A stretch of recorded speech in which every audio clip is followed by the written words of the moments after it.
Well, hello everybody. Hope your week has been good so far. Just want to take some time to spend with you guys over this Devo this morning.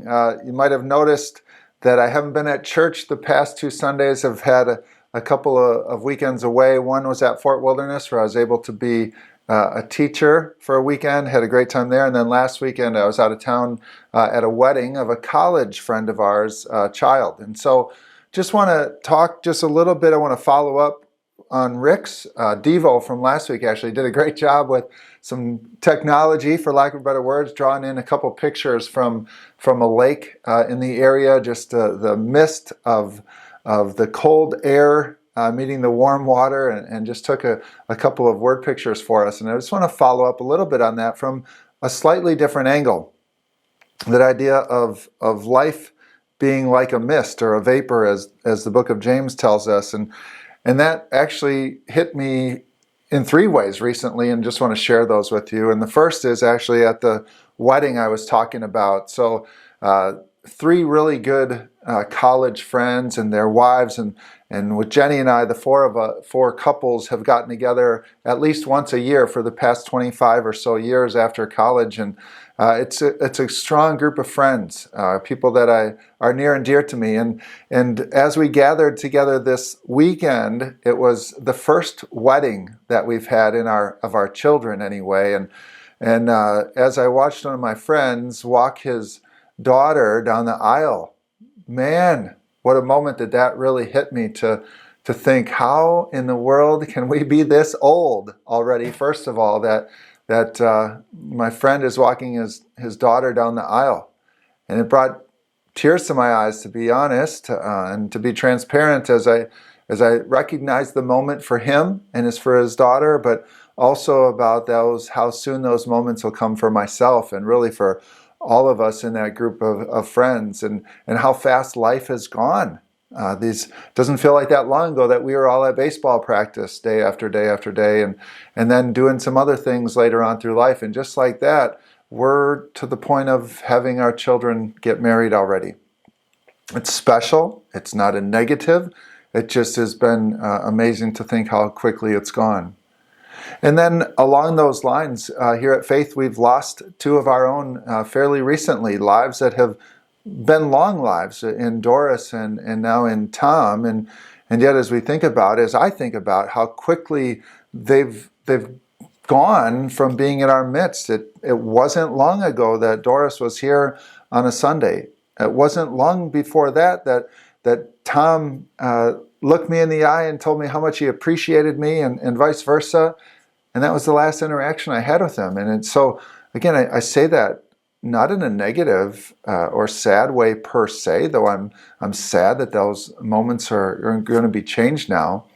But just the idea of how quickly life goes. And so how do we respond to that? As believers, I'm happy for Tom and for Doris that they are walking with Jesus now. And I know that you would feel the same. But yet, how do we live in a life that goes by really, really quickly if we're not paying attention?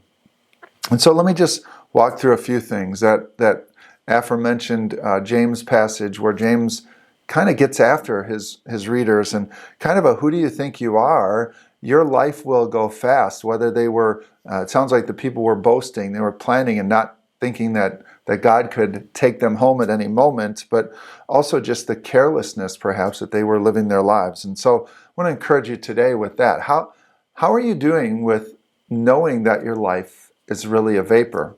How can we combat that? How do we live even being aware of that? How do we still recognize it? And I think a first way is real simple. You probably would expect me to say it, but how can you find a way to be thankful for each day? Maybe it's a morning walk or morning quiet time, or something that happens that allows you to be thankful. Maybe you don't love your job or love going to school if you're a student, or love maybe even what's ahead for you in that particular day. But how can we meet that day thankful that we get to live that day, in spite of any of the things we're dreading potentially in a day? But how can we come along and recognize that we should be thankful that God has given us this day? And then along those lines, I'm a person who's often tempted to be thinking about and planning about some future event. For instance, if you have a vacation coming up or a big event in your family or something, and it's a month or 2 months or 3 months from now, maybe you're thinking, boy, I can't wait until that. I would encourage you to enjoy this day, this moment. If you're on that vacation, don't be thinking about your next vacation, or don't be missing the moment that you have on that particular day. So enjoy this moment, for we are but a vapor or a mist. And then the last one is just something that I can't quite figure out how to put into words, but how do you live intentional and yet spontaneously?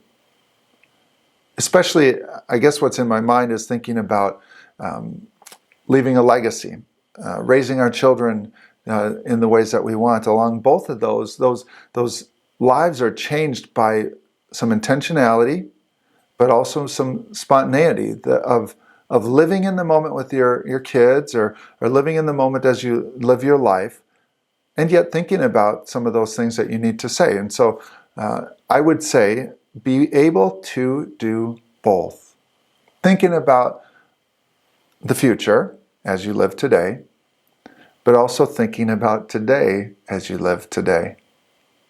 Hope that's not too confusing for you. I'd love to have a conversation more with you if you need to unpack that a little bit more with me. But as we parent, keep that in mind. Keep the future in mind, but also the spontaneity of today. Those are the things that will make the memories that will last, that will also create a legacy for you as a parent and over your life.